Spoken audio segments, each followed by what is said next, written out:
Hello and welcome to Estuary TV News with me, James Dunn.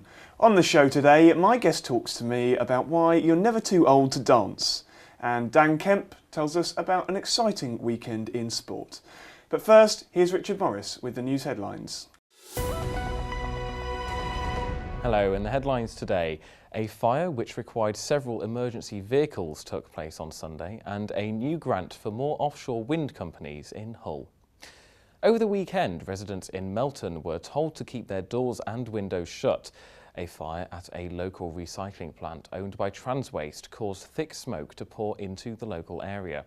The company has since confirmed that there were no injuries caused by the fire. 10 fire engines, 3 ambulances and 2 police cars were at the scene. Firefighters are yet to establish the cause of the blaze, but it is not being treated as suspicious. Fly tippers who dumped waste in a scenic part of East Yorkshire are subject to an appeal from East Riding of Yorkshire Council. They are appealing for help in tracking down the tippers who left rubbish, including builders' waste, carpets and broken tiles on the Beverley 20 walking route, which is part of the Wolds Way. The incident was reported by walkers who had also reported a similar incident 2 weeks earlier. I think it's a bit of both really. Education in terms of the public that you are responsible for your own waste until you give it to a licensed carrier, but also trying to target those unscrupulous carriers, if you like, that will come and clear gardens and clear waste for a very low price and unfortunately not dispose of it in the right way. It's a constant problem. We get about 200 reports per month of fly tipping and we manage to investigate about 60 of those. A horse rider has been found safe and well thanks to an appeal. A riderless horse was seen in Scotter Common near Gainsborough on Sunday, and concerns were quickly raised about the safety and well-being of the rider. Thanks to a search on Twitter and reaction from the local community, they have been found safely. Police are appealing for information after a motorbike was stolen on Grasby Road in Hull. The bike was stolen on Friday night, but possibly as late as Sunday morning. The bike is orange and has the number plate YX61EWW. Anyone with any information is urged to contact the police so that the bike can be located.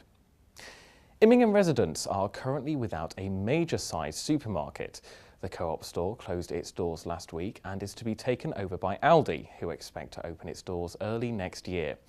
Over the road, the new Tesco store still remains empty, though a spokesman for the retailer said they were still on schedule to open in November.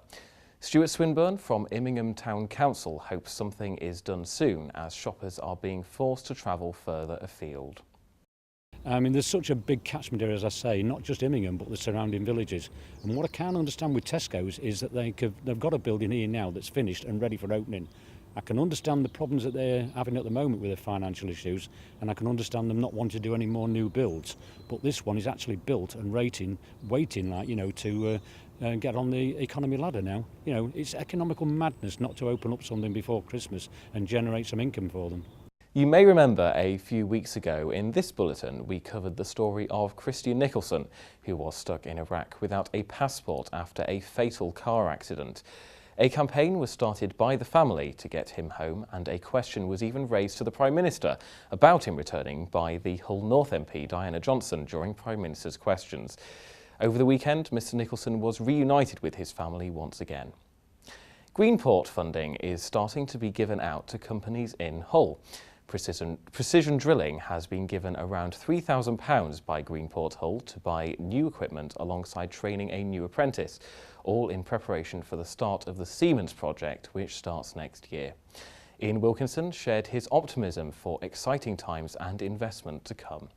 Well, it'll allow us to grow the brand itself, grow the name, because since purchasing the business last August, that's what it's been about. It's been about growing the brand, growing the business, so more companies are aware of the services that we have on offer, and it'll just help develop the business further so more people are aware of ourselves.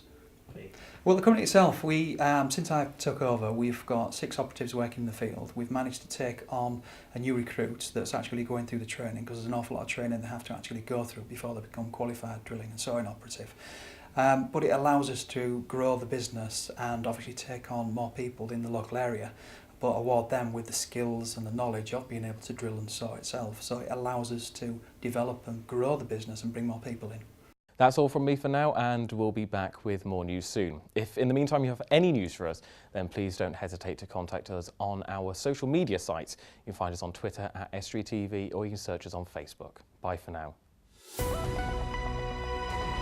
Thank you, Richard. Now, here with me today I have Andrea Burdett from the Older People's Health and Wellbeing Programme in North East Lincolnshire. She works for Care Plus Group and next week is organising an event as part of Older Persons Day, which is something we celebrate nationally, isn't it, Andrea? That's right, it is, yes, every year. Tell me a little bit about Older People's Day. Older people's, older persons? Whatever, I yeah. suppose it doesn't matter too much. No, not really. It's a day where we celebrate the good things that older people do, the great things that they've got to offer in their communities, and generally just celebrate everything about being old. Yeah, and you work in those communities a lot, don't you? Because you work for the Care Plus Group, which is funded by the NHS. Yes. Tell me about the work that you do.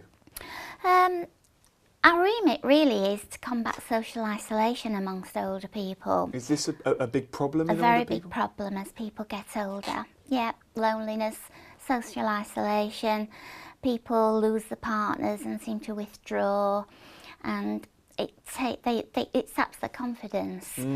We go out in those communities, try and establish the need and set up things like social clubs, luncheon clubs, Tai Chi clubs, which is very good for older people, New Age curling groups. Everything that older people want to do, we like to think that we can facilitate that. Can it be difficult to engage them in these things?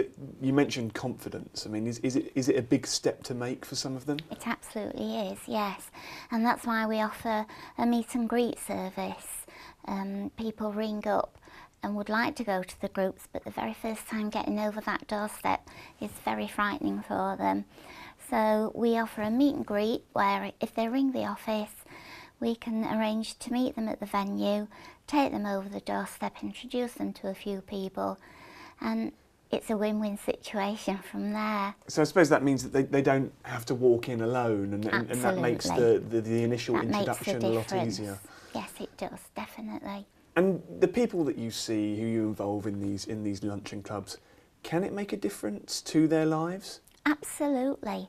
We've got many, many personal testaments to tell us what a difference both the social clubs and the lunch clubs makes to people's lives. What kind of things do they say to you?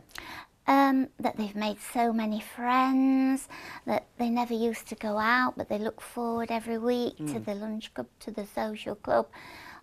We take them out on trips in the summer. We organise parties for them at Christmas, but the regular meeting up at social clubs and lunch clubs is the thing that makes the difference.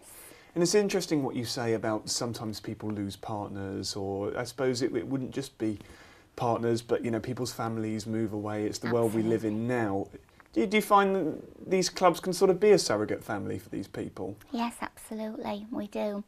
We have people that say, the club and the people that go to the club are my family now. Because as you say, families are spread far and wide these days.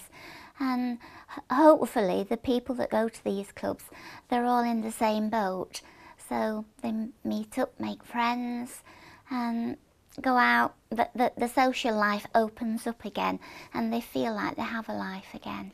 Now, this year, as you do every year, you're doing something special for Older Persons Day. Tell me a little bit about what's happening here. We are indeed, yes. We're celebrating with a tea dance, a celebratory tea dance at Grimsby Town Hall next Friday. That's the 3rd of October, beginning at 1 o'clock, and that is going to be opened by the Deputy Mayor, Councillor Cliff Barber.